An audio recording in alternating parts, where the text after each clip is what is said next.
पश्चिम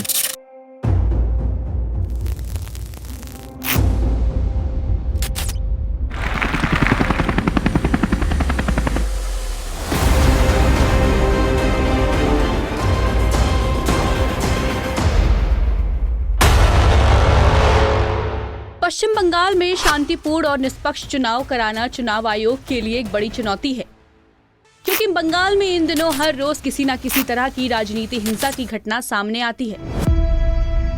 कभी कभी तो इसमें पॉलिटिकल वर्कर की जान तक चली जाती है। यहाँ तक कि पश्चिम बंगाल में विधायक तक की लाश लटकती पाई गई है।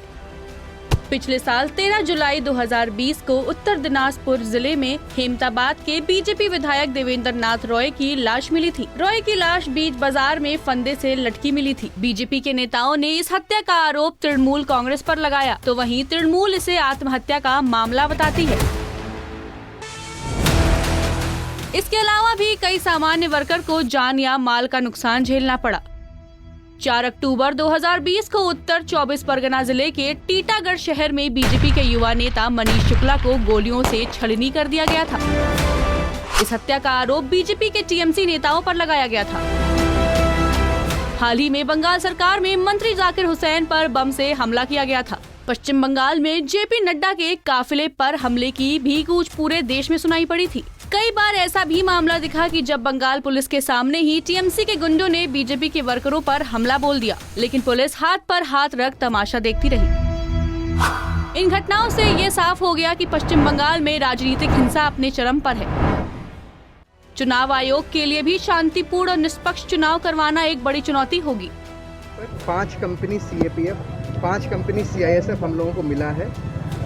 जो भी वल्नरेबल हैमलेट्स हैं उन सभी जगहों पर प्रत्येक थाना इलाके में सुबह और शाम 2 शिफ्ट में रूट मार्च शुरू हो गया है। जो जगह सेंसिटिव हैं, जिन जगहों पर पहले झमेले हुए हैं, उन सब जगहों पर हम लोग मानुष को आश्वस्त करने के लिए और एरिया डोमिनेशन करने के लिए और कॉन्फिडेंस बिल्डिंग्स मेजर बनाने के लिए रूट मार्च कर रहे हैं। क्या सर आम आदमी से भी बात कीजिएगा?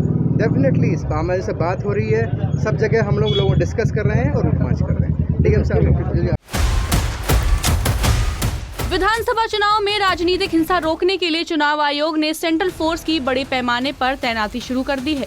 बंगाल के अलग अलग जिलों में सेंट्रल फोर्स और पुलिस के जवान फ्लैग मार्च कर रहे हैं। इस फ्लैग मार्च से राजनीतिक गुंडों और असामाजिक तत्व में दहशत कायम हो गया है। वहीं आम जनता को सुरक्षा का एहसास भी कराया जा रहा है।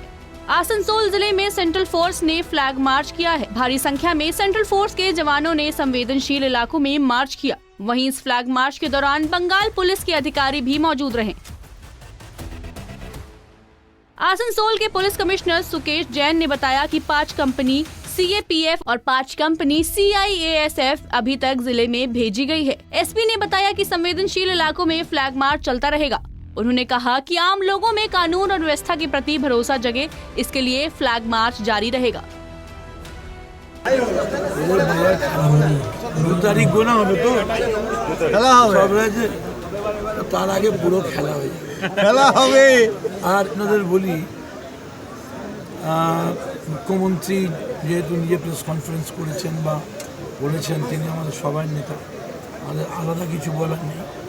খালি এইটুকুনি বলছি যে বিজেপির যে দৈন্যতা এবং ওদের যে কত নাটক, প্রধানমন্ত্রী আসবেন 22 তারিখ, তারপরের দিন হবে এই হবে তাই হবে, মানে পারলে মানে ওদের যদি বলা হতো যে অনলাইনে ভোট করে দাও, বাড়িতে বসে ভোট করো, হোম সেন্টার করো, ওরা পারলে তাই করতো।